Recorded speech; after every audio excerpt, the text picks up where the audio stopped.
ఈ సభ ఎవరైనా అటువంటి జ్ఞానులు లభిస్తే వాళ్ళని మనం ప్రార్థన చేస్తే, ఈ రోజు ఇక్కడికి వారు మొదటిసారిగా వచ్చినా కూడా వారి ఇలవైపు కానీ వారి అబ్బాయి పేరు కానీ రంగనాథుడు, ఆ దేవుడి మీద ఆయన ప్రత్యేకమైనటువంటి దీనితో ఈ రోజు ఎన్ని పనులున్నా నేను కళ్యాణోత్సవంలో పాల్గొంటానని చెప్పి వారు వచ్చి పాల్గొన్నందుకు మన యొక్క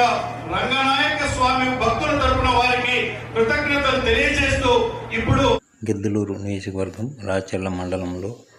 ఉన్న శ్రీ రంగనాయక స్వామి బ్రహ్మోత్సవాల్లో స్వామివారిని దర్శించుకోవటం తమకు ఎంతో ఆనందంగా ఉందని ఒంగోలు ఎంపీ మాగుంట శ్రీనివాసరెడ్డి ఈ సందర్భంగా చెప్పారు. ఈ దేవస్థానానికి రావాలని ప్రయత్నం చేసినప్పుడు కూడాను నాకు ఇక్కడికి వచ్చేదానికి అవకాశం దొరకలేదు. ఒకరోజు దగ్గరలో వచ్చి గుడికి వెళ్దామంటే ఆ రోజున శనివారం మాత్రమే దర్శనం ఉంటుంది అని చెప్పడం జరిగింది. ఏదేమైనా అశోక్ రెడ్డి గారు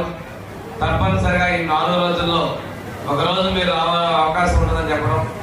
వారికి కూడా ఈరోజు దేవుడు స్వామివారి దర్శన అవకాశాన్ని కల్పించేందుకు తప్పనిసరిగా స్వామివారి కటాక్షాలు మనందరికీ ఉన్నాయని చెప్పేసి భావిస్తూ